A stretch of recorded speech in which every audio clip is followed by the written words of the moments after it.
जय हिंद साथियों, स्वागत है आप सभी का आपके अपने यूट्यूब चैनल एमएस इंग्लिश में। गाइस, आज हम डिस्कस करेंगे सीटेट का बहुत ही महत्वपूर्ण सेशन जो आप सभी के लिए बहुत ही इम्पोर्टेंट होने वाला है। दोस्तों, सीटेट आने वाली सीटेट जो हमारी दिसंबर में जो परीक्षा होने वाली है उस परीक्षा के लिए हम तैयारी करेंगे। पीवाईक्यू हमने सारे प्रश्न लिए हैं। पीवाईक्यू प्रीवियस क्वेश्चन जो बार बार सीटेट की परीक्षाओं में पूछे गए प्रश्न हैं, ऐसे प्रश्नों को हम एक वीडियो में डिस्कस कर रहे हैं। तो वीडियो को अंत तक जरूर देखना, क्योंकि आने वाली सीटेट दिसंबर वाली परीक्षा के लिए ये वीडियो बहुत ही इंपॉर्टेंट होने वाला है। दोस्तों, हमने एसएसटी का प्लेलिस्ट बना हुआ है, बहुत सारे वीडियो हमने एसएसटी के बना रखे हैं, उनको भी जाकर जरूर दिखेगा। और पहली बार चैनल पर आए हो तो चैनल को सब्सक्राइब कर लीजिएगा। और आइए वीडियो को शुरू करते हैं और समझते हैं। देखिए, आज का हमारा पहला प्रश्न है कि रामकृष्ण मिशन की स्थापना किसने की। देखिए, रामकृष्ण मिशन की स्थापना किसने की, तो दयानंद सरस्वती ने की थी, स्वामी विवेकानंद ने, राजा राम मोहन राय, दादा भाई नौरोजी ने। तो किसने की थी रामकृष्ण मिशन की जो स्थापना की थी, रामकृष्ण मिशन की स्थापना की थी स्वामी विवेकानंद ने। किसने की थी? स्वामी विवेकानंद ने की थी रामकृष्ण मिशन की स्थापना। ऑप्शन बी यहाँ पर हमारा बिल्कुल राइट आंसर हो जाएगा। नेक्स्ट प्रश्न देखते हैं। अगला हमारा प्रश्न है, देखिए, कालीबंगा किस राज्य में है। कालीबंगा किस राज्य में है? तो देखिए, कालीबंगा गुजरात में है, पंजाब में है, राजस्थान में है या फिर हरियाणा में है। तो कालीबंगा जो है वो हमारा है राजस्थान में। कहाँ पर है? राजस्थान में है। ऑप्शन सी यहाँ पर बिल्कुल राइट आंसर हो जाएगा। देखिए, आने वाली सीटेट परीक्षा के लिए इंपॉर्टेंट प्रश्न है और ये प्रश्न आप सभी के लिए पीवाईक्यू प्रश्न है। तो वीडियो को बिल्कुल भी स्किप नहीं करना है, वीडियो को अंत तक देखना है। देखिए, शुरुआत हम ऐसे प्रश्नों से कर रहे हैं जो आप सभी के लिए लगेगा कि ऐसे ही प्रश्न हैं, लेकिन हमने ये अंत तक जो प्रश्न लिए हैं बहुत ही इंपॉर्टेंट प्रश्न लिए हैं। तो देखिए, अगला हमारा प्रश्न है, निम्न में से कौन शांत ज्वालामुखी का उदाहरण है। मैं स्पीड से इसलिए कर रहा हूँ, स्पीड तरीके से इसलिए कर रहा हूँ क्योंकि स्पीड से हमारा जो टाइम है वो अभी कम बचा हुआ है। क्या है? एक ही महीना हमारे लिए बचा हुआ है। तो हमारी 14 दिसंबर को परीक्षा होने वाली, क्योंकि नवंबर क्या हो गया, लास्ट होने वाला है। नवंबर की आज 19 तारीख हो गई और हमारा दिसंबर 14 को हमारी परीक्षा होने वाली। तो जल्दी से हम तैयारी कीजिए। सीटेट की प्लेलिस्ट को जाकर देख लीजिएगा। हमारी बहुत सारे वीडियोज हमने सीटेट के बनाए हुए हैं, उनसे आपको बहुत ज़्यादा सीटेट क्रैक करने में हेल्प मिलेगी। तो देखिए, हमारा निम्न में से कौन सा शांत ज्वालामुखी का उदाहरण है। तो देखिए, शांत किलीमंजारो है, वेसुवियस है, क्राकाटोया है, स्ट्रोम्बोली है। तो देखिए, यहाँ पर हमारा राइट आंसर हो जाएगा किलीमंजारो। क्या है? किलीमंजारो है। ए ऑप्शन यहाँ पर बिल्कुल राइट आंसर हो जाएगा। नेक्स्ट बात करते हैं। अगला हमारा प्रश्न है, निम्न में से भारत की कौन सी नदी एक विभ्रंश घाटी से होकर बहती है। तो देखिए, निम्न में से कौन सी नदी विभ्रंश घाटी से होकर बहती है। तो गंगा नदी, नर्मदा नदी, कावेरी या फिर कृष्णा। तो देखिए, यहाँ पर हमारा राइट आंसर हो जाएगा, जो भारत की कौन सी नदी है कि एक विभ्रंश घाटी से होकर बहती है, वो होती है नर्मदा नदी। कौन सी? नर्मदा नदी हमारी विभ्रंश घाटी से होकर बहती है। तो ऑप्शन बी यहाँ पर हमारा बिल्कुल राइट आंसर हो जाएगा। अगला देखिए, अगला हमारा प्रश्न है कि मूल्यांकन संबंधित है। देखिए, मूल्यांकन, मूल्यों का अंकन जो संबंधित है वो किससे है? छात्रों के कौशलों के विकास से, छात्रों की उपलब्धियों से, छात्रों की रुचि से, छात्रों के गुण से। तो देखिए, छात्रों की रुचि से मूल्य का अंकन कर सकते हैं, छात्रों की उपलब्धियों से कर सकते हैं, छात्रों के गुणों से कर सकते हैं। तो देखिए, छात्रों के कौशलों के विकास से क्या किया जाता है? मूल्यांकन किया जाता है। तो मूल्यांकन संबंधित इसी प्रकार से है कि छात्रों के कौशलों के विकास से ही मूल्यांकन संबंधित है। ऑप्शन ए यहाँ पर हमारा बिल्कुल राइट आंसर हो जाएगा। अगला देखिए, अगला हमारा है ऑपरेशन फ्लड। ये प्रश्न बहुत बार पीवाईक्यू प्रश्न है, बहुत बार सीटेट की परीक्षा में पूछा जा चुका है। तो ये ऑपरेशन फ्लड संबंधित है। ऑपरेशन फ्लड, देखिए, समझ नहीं पाते हैं ऑपरेशन, बहुत सारे समझते हैं कि किसी चीज़ का ऑपरेशन किया जा रहा है, सर्जरी की जा रही है, तो वो ऑपरेशन फ्लड है। तो देखिए, ऑपरेशन फ्लड समझ सकते हैं कि क्या है। देखिए, लोग समझ जाते हैं कि ऑपरेशन किसी जानवर का या किसी पशु का, किसी जीव का ऑपरेशन फ्लड के बारे में बात हो रही है, तो ऐसा कुछ भी नहीं है। तो देखिए, यहाँ पर समझते हैं प्रश्न के लिए। ऑपरेशन फ्लड संबंधित है किससे? बाढ़ के नियंत्रण से संबंधित है, दुग्ध उत्पादन से, सिंचाई विकास से या मृदा संरक्षण से। देखिए, यहाँ पर हमारा राइट आंसर हो जाएगा कि ऑपरेशन फ्लड जो होता है वो दुग्ध उत्पादन से संबंधित है। दूध का जो उत्पादन होता है उससे संबंधित है ऑपरेशन फ्लड। तो देखिए, इस प्रश्न को अच्छे से समझना, अच्छे से याद रखना है कि दूध के उत्पादन से ऑपरेशन फ्लड संबंधित है। नेक्स्ट प्रश्न की बात करेंगे। अगला हमारा देखिए प्रश्न है, पृथ्वी की आंतरिक संरचना में क्रोड यानी कोर का निर्माण निम्न में से किन तत्वों द्वारा हुआ? तो देखिए पृथ्वी की जो संरचना हुई, आंतरिक संरचना, उसमें क्रोड का निर्माण निम्न में से किन तत्वों द्वारा हुआ? तो देखिए क्रोड का निर्माण हुआ था सिलिका एवं एल्यूमिनियम के द्वारा, सिलिका एवं मैग्नीशियम के द्वारा, लोहा एवं निकिल, सिलिका एवं लोहा। तो देखिए यहाँ पर हमारा राइट आंसर हो जाएगा लोहा एवं निकिल के द्वारा, लोहा एवं निकिल के द्वारा, यानी लोहा Fe और किसके द्वारा? निकिल के द्वारा, Na के द्वारा। तो देखिए हमारा इसका जो रासायनिक सूत्र है Fe और Na, लोहा और निकिल के द्वारा हमारी पृथ्वी की आंतरिक संरचना क्रोड का निर्माण हुआ था। तो ऑप्शन सी यहाँ पर बिल्कुल राइट आंसर हो जाएगा, सी ऑप्शन।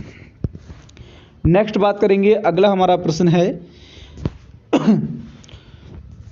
निम्न में से वायुमंडल की सबसे निचली परत कौन सी है?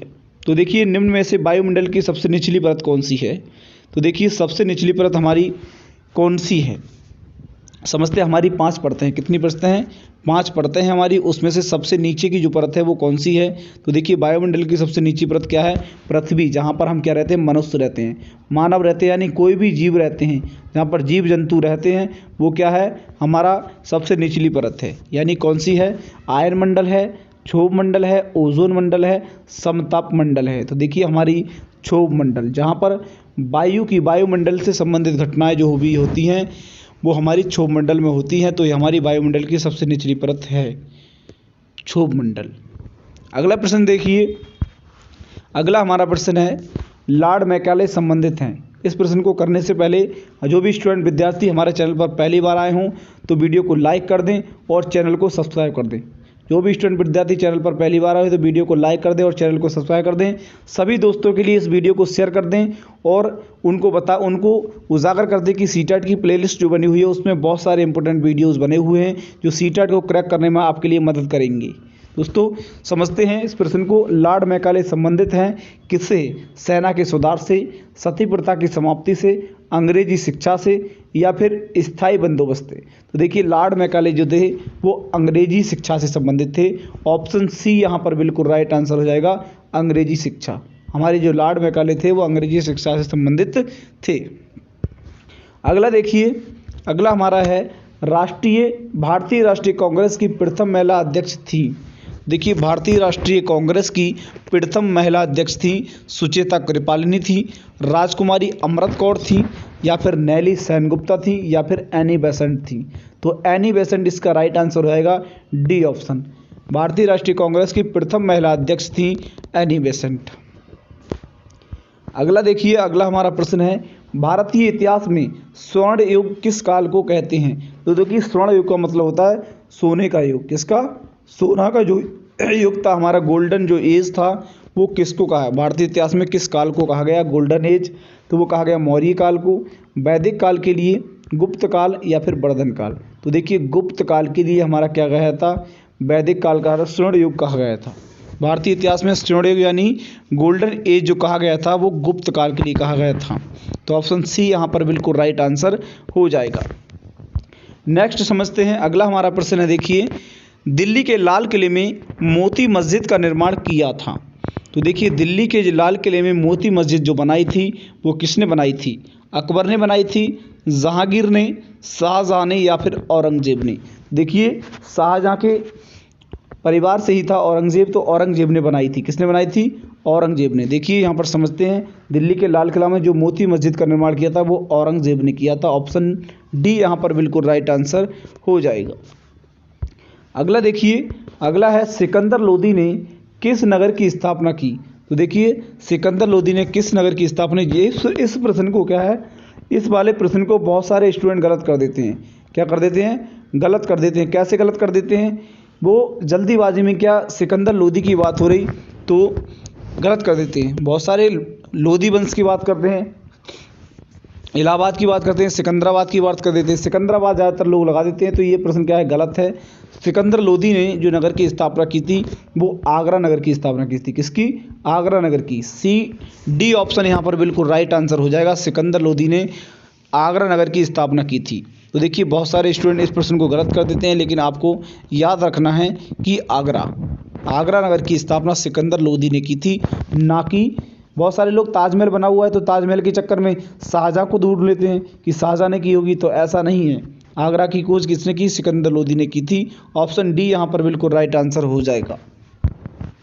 नेक्स्ट देखिए, बहुत ही इंपॉर्टेंट प्रश्न है, पृथ्वी और चंद्रमा के मध्य की दूरी लगभग है। तो देखिए, पृथ्वी और चंद्रमा के मध्य की दूरी लगभग है तो 4,84,000 किलोमीटर, 3,84,400 किलोमीटर, 3,40,400 किलोमीटर, 3,64,400 किलोमीटर। तो कौन सी है यहाँ पर राइट आंसर क्या होगा? तो राइट आंसर हमारा चंद्रमा और पृथ्वी के मध्य की दूरी हो जाएगी 3,84,400 किलोमीटर। तो ऑप्शन बी यहाँ पर बिल्कुल राइट आंसर हो जाएगा। अगला देखिए, अगला हमारा प्रश्न है, किसका नाम उपनाम गलत है? किसका उपनाम गलत है? तो वाजिद अली को अख्तर पिया कहते हैं, ये बात सही है। शामता प्रसाद मिश्र को गुदई कहते हैं, ये बात है। महबूब खां को दरस पिया कहते हैं, ये बात सही है। या फिर इनायत हुसैन को प्राण पिया कहा जाता है, ये बात सही है। तो देखिए, हमारी यहाँ पर पूछा क्या है किसमें कि किसका उपनाम गलत है। तो देखिए, गलत उपनाम पूछा है तो वाजिद अली को अख्तर पिया कहा जाता है, ये बात हमारी राइट है। शामता प्रसाद मिश्र को गुदई महाराज कहा जाता है, ये बात भी हमारी सही है। महबूब खां को दरस पिया कहा जाता है, ये बात सही है। लेकिन इनायत हुसैन को प्राण पिया नहीं कहा जाता है, तो यही हमारा गलत प्रश्न है, गलत ऑप्शन है। तो डी ऑप्शन हमारा बिल्कुल राइट आंसर हो जाएगा, ऑप्शन डी। नेक्स्ट समझिए, अगला हमारा है कि भोजन में सबसे अधिक कैलोरी किस में होती है? तो देखिए, भोजन में जो सबसे अधिक कैलोरी होती है वो कार्बोहाइड्रेट में, वसा में, प्रोटीन में, लवण में। किस में होती है? वसा में होती है। सबसे ज़्यादा जो कैलोरी होती है वो वसा में होती है। ऑप्शन ए यहाँ पर बिल्कुल राइट आंसर हो जाएगा। अगला है देखिए, मांसपेशियां किस कार्य में सहायक होती हैं? तो देखिए, मांसपेशियां जो होती हैं हमारी शरीर की गतिशीलता में सहायक होती हैं। हमारी जो शरीर गति करता है उसमें मांसपेशियां बहुत सहायक होती हैं। ऑप्शन बी यहाँ पर बिल्कुल राइट आंसर होगा, शरीर की गतिशीलता में। अगला प्रश्न है देखिए, मनुष्य को व्यायाम कब करना चाहिए? देखिए, बहुत ही इंपॉर्टेंट प्रश्न है, सीटेट परीक्षा में पूछे हुए प्रश्न है कि भोजन के पश्चात करना चाहिए, रात्रि में करना चाहिए, प्रातःकाल खाली पेट करना चाहिए। तो देखिए, और जब भी समय मिले तब करना चाहिए। तो देखिए, मनुष्य को जो व्यायाम करना चाहिए वो करना चाहिए खाली पेट, सुबह खाली पेट करना चाहिए। ऑप्शन सी यहाँ पर बिल्कुल राइट आंसर हो जाएगा। अगला है देखिए, मनुष्य का मस्तिष्क कहाँ होता है? देखिए, मनुष्य का जो मस्तिष्क होता है वो कहाँ पर स्थित होता है? उदर गुहा में होता है, बक्षीय गुहा में होता है, कपाल गुहा में होता है, या फिर मुख गुहा में होता है। तो देखिए, कपाल गुहा में होता है। हमारी जो खोपड़ी इस प्रकार की बनी होती है, वो मनुष्य का जो मस्तिष्क होता है वो कहाँ पर होता है? कपाल गुहा में होता है। यहाँ पर जो हमारी खोपड़ी होती है। तो ऑप्शन सी यहाँ पर बिल्कुल राइट आंसर हो जाएगा। अगला है, फुटबॉल का अंतर्राष्ट्रीय मैच कब हुआ था? तो देखिए, फुटबॉल का अंतर्राष्ट्रीय मैच कब हुआ था? तो हमारा वो हुआ था 1872 ईस्वी में। 1872 में हमारा भारत का फुटबॉल का अंतर्राष्ट्रीय मैच हुआ था, पहला मैच 1872 में। नेक्स्ट प्रश्न है, सैयद मोदी को किस खेल के लिए भारतीय राष्ट्रीय पदक मिला? देखिए, जो सैयद मोदी थे वो किस खेल के लिए भारतीय राष्ट्रीय पदक मिला था? वो मिला था बैडमिंटन के लिए। ऑप्शन ए यहाँ पर बिल्कुल राइट आंसर हो जाएगा। तो दोस्तों, ये रहे हमारे बहुत ही इंपॉर्टेंट प्रश्न सीटेट परीक्षा के लिए, जो आप सभी के लिए बहुत ही इंपॉर्टेंट रहे होंगे। और सारा वीडियो समझ आया होगा, एक एक प्रश्न। तो उम्मीद करता हूँ वीडियो आप सभी के लिए समझ आया होगा। वीडियो अच्छा लगा हो तो वीडियो को लाइक कर दीजिएगा। चैनल पर पहली बार आए हो तो चैनल को सब्सक्राइब कर दीजिएगा और सभी दोस्तों के लिए शेयर कर दीजिएगा। दोस्तों, thank you, best of luck. फिर मिलते हैं अगले वीडियो में। और अगले वीडियो को हम सीटेट, जब तक परीक्षा नहीं होगी सीटेट दिसंबर की, हम वीडियो लाते रहेंगे। और हमने सीटेट की प्लेलिस्ट बनाई हुई है, उस प्लेलिस्ट को जाकर जरूर देखिएगा। दोस्तों, thank you, best of luck.